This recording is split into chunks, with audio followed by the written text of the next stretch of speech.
And a section of Kenyans have expressed outrage. Soguna has, through his Twitter handle, called on Kenyans to abide by the curfew and COVID-19 health protocol orders to curb the spread of COVID-19.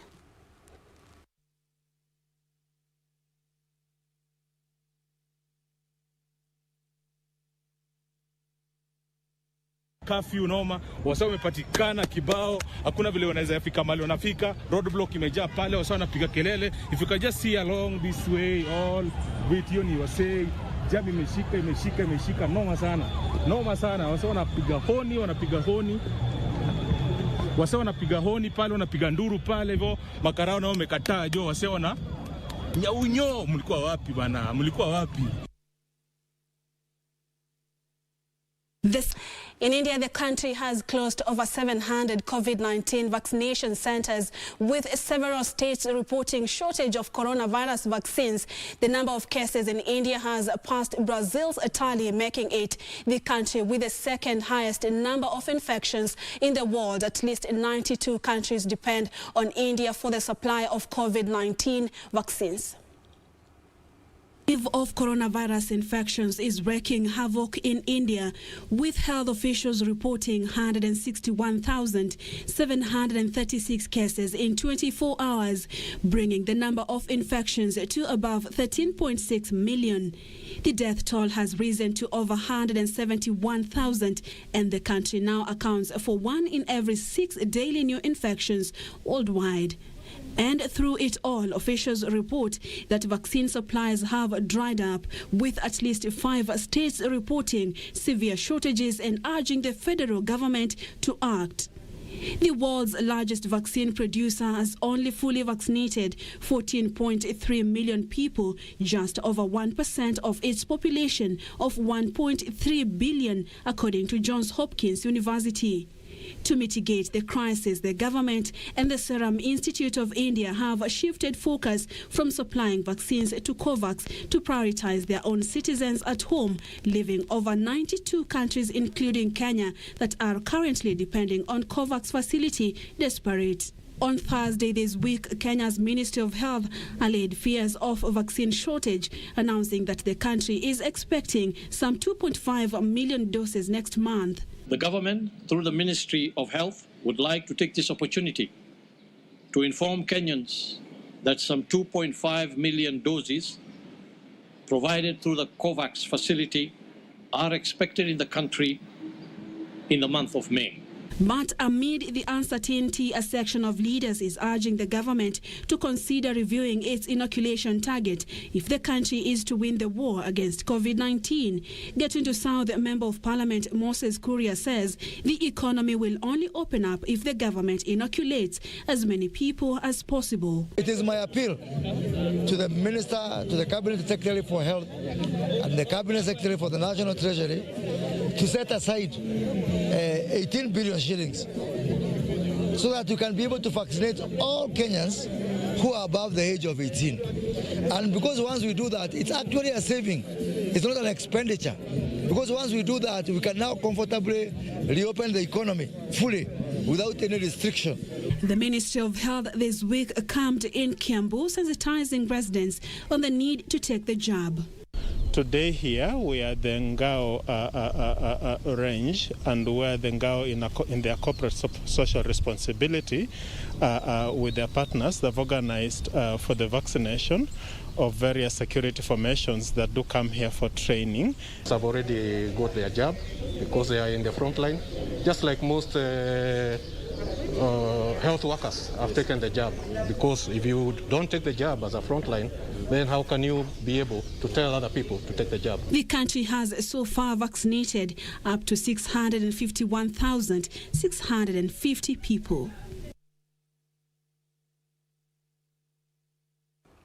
And on a separate matter, drama ensued at a funeral in Machwewa Ward, Saboti constituency in Trans Nzoia County after political leaders engaged in a bitter exchange of words. It all started when Saboti Member of County Assembly David Kapoloman accused Saboti Member of Parliament Caleb Amisi of poor leadership and mismanagement of funds. The two then had a heated exchange before Trans Nzoia woman representative Janet Nangabo intervened. Mourners at a funeral in Machewa Ward, Saboti constituency in Trans Nzoia County were left in shock after two politicians turned the occasion into a war of words.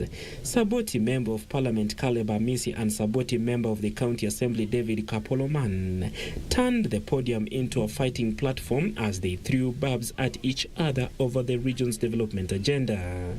Kapoloman accused Amisi of poor leadership and mismanagement of funds.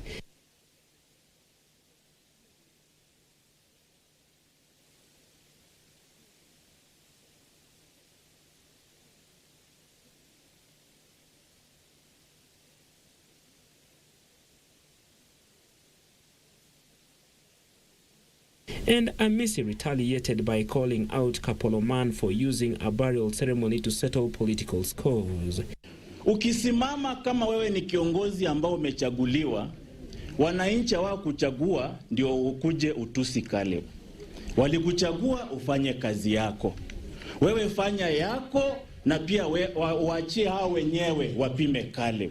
Sio wewe.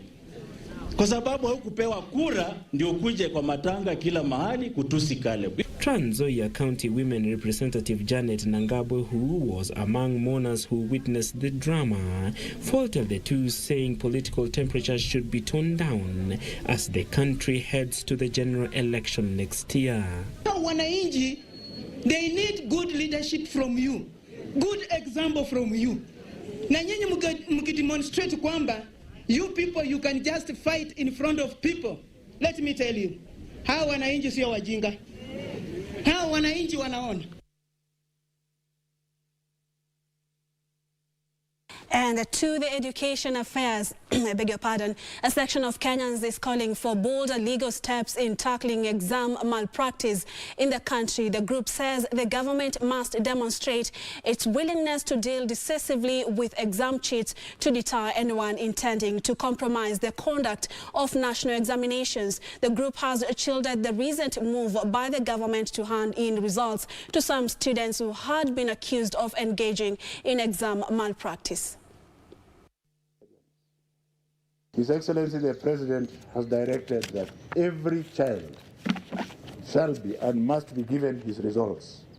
The move by the Ministry of Education to hand results to candidates who engaged in exam malpractice has been met with criticism from a section of Kenyans. The group says the government must stand firm against exam malpractice. Mimi maoni yangu rais amefanya vizuri sana kwa sababu watoto hawana hatia. Hawana hatia yoyote na kurudia tena shule hiyo sio vizuri. Wacha wapatie result yao, wale walifanya makosa wachukulie hatua kali, sheria kali.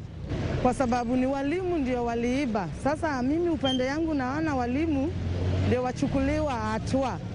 Mtoto aende asome. The government has said it is taking legal steps to ensure that no one gets a free pass in efforts to deter cheating in national examinations. The President has pronounced himself that we shall release the results of all the candidates. We shall release the part of the results of all the candidates. But those staffers who allowed this to happen shall be severely punished. That is the variation to this speech.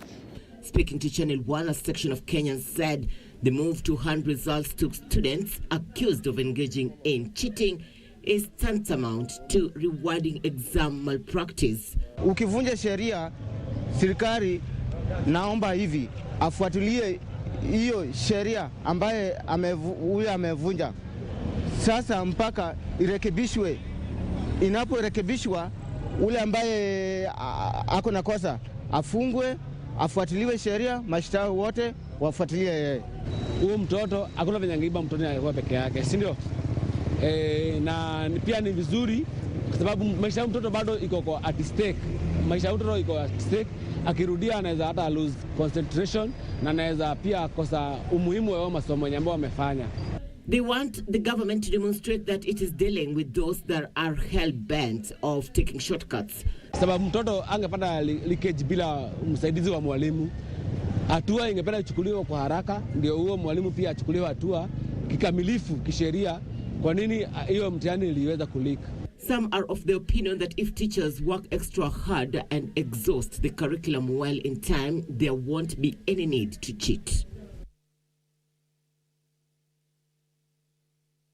And you're watching Lunchtime News this Sunday afternoon. Baron Abule is our sign language interpreter. Thank you so much for staying with us. We now take our first commercial break. Don't go, and we have plenty more still to come. Stay with us.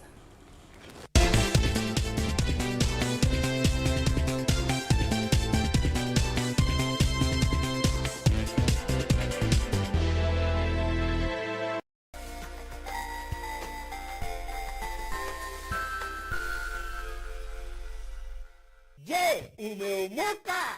Kama hujaomoka kwenye Quickbit ndio mambo yote. Hapa tuko na fridge, kodi yake ni CM. Tuko na gas cooker, kodi yake ni CK. Tuko na TV, kodi yake ni TV. Tuko na simu aina ya Samsung ni SM, ama Oppo ni Oppo. My friend, mahali popote unanitazama, eka hizo kodi zake kisha utume kwa 4032353. 4032353. Alafu utakuwa unaomoka na hizi bidhaa. Kumbuka kwenye Quickbit ni bila bora zaidi kwa bei chini kwa chini. Ili kupata skiza tune hii ya Isaiah 48 kwa simu yako bonyeza *811 *817#. Wakati mwingine unaweza kujipata umefinywa pande zote na unaona kama shida yako ni kubwa sana, kama hakuna nguvu ambazo zaweza kuitatua. Lakini ni vyema kujua kwamba kuna Mungu mwenye nguvu na ambaye hachoki kamwe. Isaia mlango wa 40 mstari wa 8 inasema, je, wewe hukujua? Hukusikia? Yeye Mungu wa milele, Bwana muumba miisho ya dunia, hazimii wala hachoki, akili zake hazichunguziki. Ili kupata skiza tune hii bonyeza *811 *817#. *811 *817#.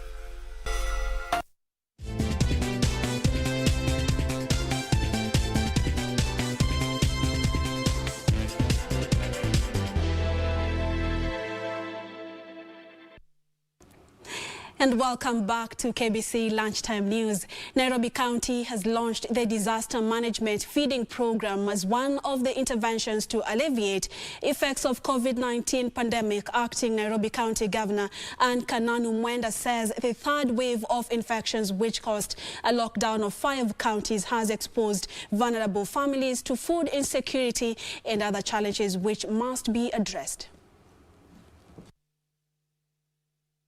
The county-wide disaster management feeding program was launched by acting Nairobi County Governor Kananu Mwenda at Mama Lucy Kibaki Hospital. Kananu said they have set up an internal technical team within the disaster management department tasked with carrying out an elaborate mapping out of the most vulnerable within the 17 sub-counties. Tunajiita county trackers kwa sababu tuna track msee wote Nairobi County na wasee pamoja. Wale wako na miaka 70 plus kuenda juu, hao ndio tunashughulikia. Tumefurahi sana siku ya leo kwa kupokewa na gavana wetu. Ametuletea chakula ambaye itatujenga kuendelea na hata blanketi ya kujifunika. Tumefurahia sana. We've started a COVID-19 feeding program that will go for the next 3 months, and we'll be doing it on a weekly basis. That is on Saturdays and Sundays. Our people will be on the ground. We are able to map those areas through that technical committee that is chaired by the Chief Officer for Disaster Management, and we also have the County Secretary as a member. Over 127,500 vulnerable households in need of support have been identified, and about 25,500 households, most desperate, will receive food aid and other household items for the next 3 months from April to June 2021. The vulnerable population includes women, people living with disability, those living with HIV and other chronic diseases. Kananu thanked the government for releasing 1.3 billion shillings to clear pending bills and a further 2.8 billion shillings for county operations. She assured Nairobi residents that priority will be given to pending bills, as this will go a long way in alleviating their financial burdens.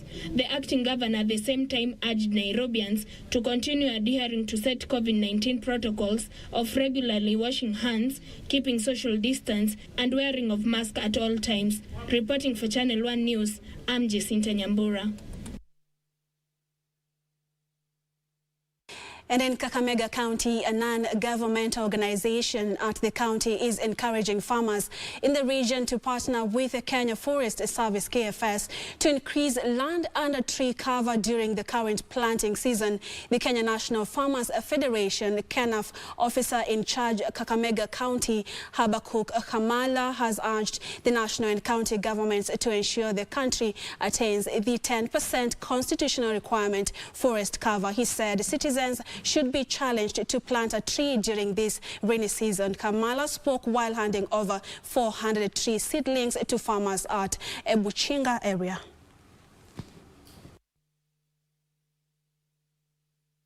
Wale ambao wanahusika na misitu wajaribu kuona ya kwamba miti ambayo tunapanda iweze kukua, ndio turudishe nchi yetu mahali ilikuwa. Faida ya nyumbani ni kama kuni, kuleta kivuli na pia kutengeneza mazingira na kuzuia mmomonyoko wa udongo. Nataka kuwahimiza wakulima wetu Kakamega tupande miti. Tusiseme shamba ni kidogo, kwa sababu kuna sehemu ambazo unaweza kupanda miti. Unaweza weka katikati ya mahindi kwa laini moja na ama kwa mteremko kwa sababu ya kuzuia mmomonyoko wa udongo. Nataka nisi wakulima wetu na wananchi wa Kenya ya kwamba misitu zetu zimeisha. Matumizi ya miti imekuwa mingi kuliko miti zenye tunapanda. Tafadhali, mahali popote muko wakati huu wa mvua nyingi, naomba ya kwamba kila mmoja ajaribu apande miti hata kama ni 5.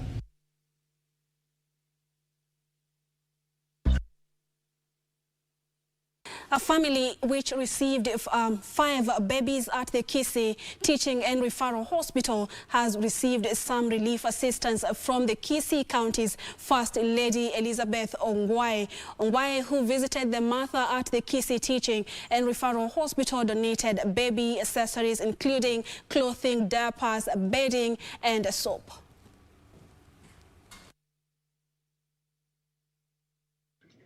The Kisii County government has extended a helping hand to the family of Douglas Nyauko and Stella Nyachera after they welcomed 5 babies. The county executive has pledged to waive their medical bill and register the family with the National Hospital Fund for 2 years. We'll walk the journey with them. I've already talked to the father of the children, who is here beside me, that we'll be able to do whatever is within our powers. A grateful Douglas Nyaoko says he is jobless and wishes to secure a stable job to cater to the family's financial needs. Nimekuwa nikitoka shule 2018, kwa ndoa yangu nimekaa miaka 2, mwenye atanisaidia hata kazi sina, alafu ndio nione fenye nitaendeleza hii familia yangu. The family has invited more well-wishers to come to their aid.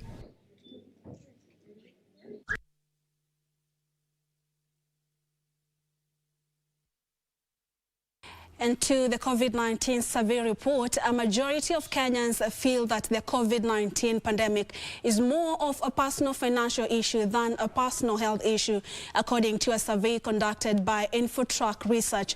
The poll indicates that 62% of Kenyans feel the pandemic has presented more financial problems, this opinion rising from 41% in June 2020. The survey also reveals that 65% feel the country is headed in the wrong direction, with key concerns being on the dwindling economic and rising cost of living. after the, the government ending the tax relief measures in December 2020, 61% now mention that the cost of living has become extremely high. So it's not surprising when we see that one of the main reasons, in fact, the main reason why Kenyans feel the country is headed in the wrong direction, that is 65% who've mentioned the country is heading in the wrong direction, mention that, it is a cost of living that is making them feel that the country is not headed in the right direction. And those tax relief measures that have now not are now not existing was somewhat easing some of the pressure that the citizens were feeling. In other news, Uthiru Genesis Day and Boarding School, located in Kino along the Waiyaki Way, is among the schools celebrating exemplary performance in the 2020 Kenya Certificate of Primary Education examinations. The school started in 1991, had a total of 150 candidates, got a total mean score of 361.12 and a mean score of 72 points. Top performers at the school include Iliana Barasa, daughter of Kenya Broadcasting Corporation staffer Betty Barasa, who was murdered by thugs on the night of April 7, 2021 at her home in Ololua, Ngong, Kajiado County. At Uthiru Genesis Day and Boarding School in Kino, a section of teachers, parents and pupils are celebrating outstanding performance in the 2020 Kenya Certificate of Primary Education examinations. Uthiru Genesis, wow! Uthiru Genesis, wow! 150 candidates sat the examination, and Evelyn Kemuma emerged tops with 414 marks. The candidates attribute the performance to concerted efforts. Focus on your studies, focus on everything, listen to your teachers, do not despise them at all, and you will go far. Got support from my parents and teachers. I believed in myself. The head teacher of the school, James Gishoya, says consistency over the years continues to pay off, with results in 2020 being better than in 2019. The 2020 candidates, we had 15 candidates who were above 400, and between 370 and 400, we had 89 candidates. Iliana, wherever you are, know that I'm very proud of you. I'm very happy with what you scored, and make the sky be the limit. Go higher. God is there with you. Among candidates who scored between 350 and 399 marks is Iliana Baraza, the daughter of slain Kenya Broadcasting Corporation television news video editor Betty Baraza. Gishoya says Iliana joined the school in kindergarten and has been a very good pupil over the years until her exit in class 8. Iliana is a very disciplined young girl. I would say she has the heart of the mother and the father in her. And she was also very, very courageous. I remember even before she sat for her KCPE, I had a talk with her, and I was encouraging her that she has the potential to make very high marks. At the Baraza homestead in Ololwangong, Kajiado County, the mood is a bit jovial following Iliana's performance. Akifuata nyayo za wazazi wake, ataenda mbali. Hata atapita ile level yenye wazazi wake walifika, ataweza kufanya mpaka hata PhD. This family has so many friends. We'll always be there for her, for her emotional support, for her social support, all through her studies. Iliana says she was caught off guard by the KCP result announcement, which came a day after her mother was buried. The results were being announced. I was in the guest room. I was watching a show. Then Dad came in. He told me to give him the index number. I tensed up and said I'll do it myself. Her brothers Ian and Ivan encouraging her to keep up the momentum. ukienda high school usilale. Continue working hard so that you can achieve your dreams. I just wanted to say congratulations on passing your KCPE exams. Their dad, Geoffrey Namachanja, described the week as full of mixed emotions, saying he will support his only daughter to achieve her dreams. Her results brought happiness in the family, in the middle of nowhere.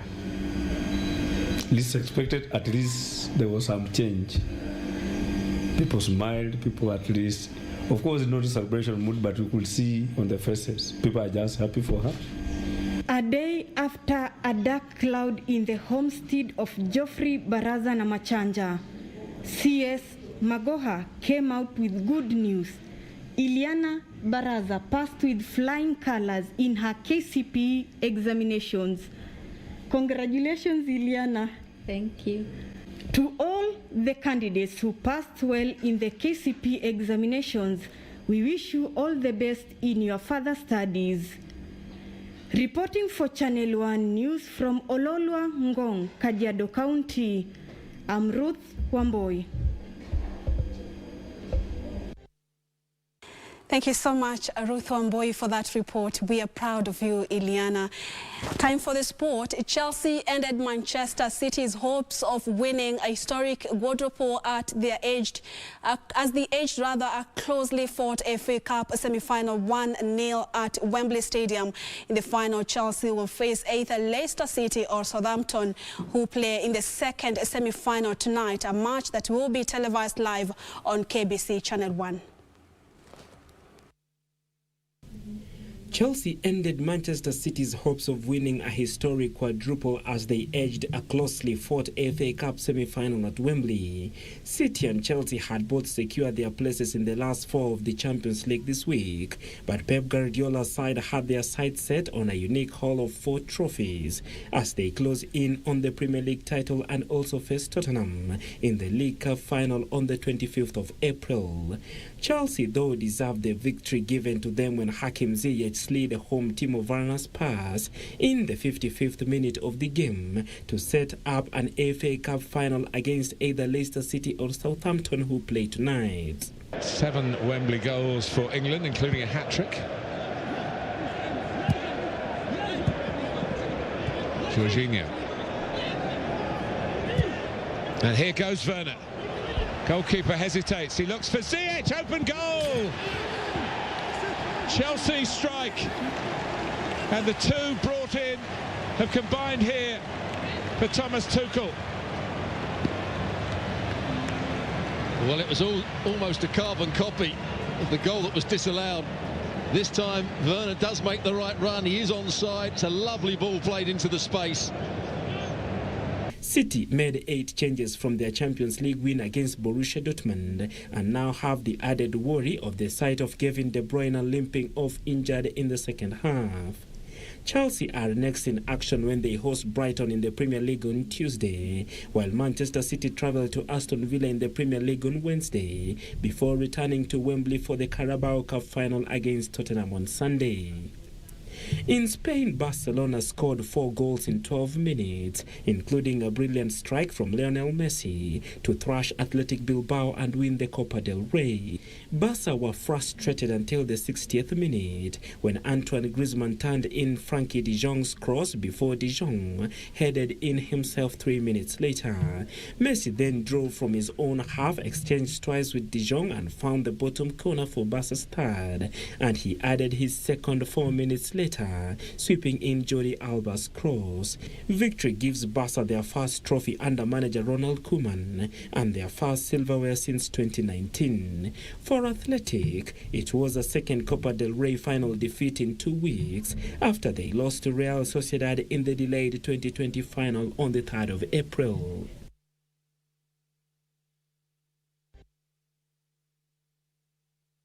That brings us to the end of Lunchtime News this Sunday afternoon. Thank you so much for your company. Leroy, you are tuned in this afternoon, and at Joe Thufu, you also say watching as usual. Andrew Tuikong watching, and Korir Leni, you've also been watching. From Kisii County, Junior Miguel, you were watching. Thank you so much. I appreciate. Purity Museo Byron Abuli has been our sign language interpreter. Do stay safe, wash your hands, sanitize, put on the mask, and socially distance if you can. Once again, good afternoon, and thank you so much for your company. God bless.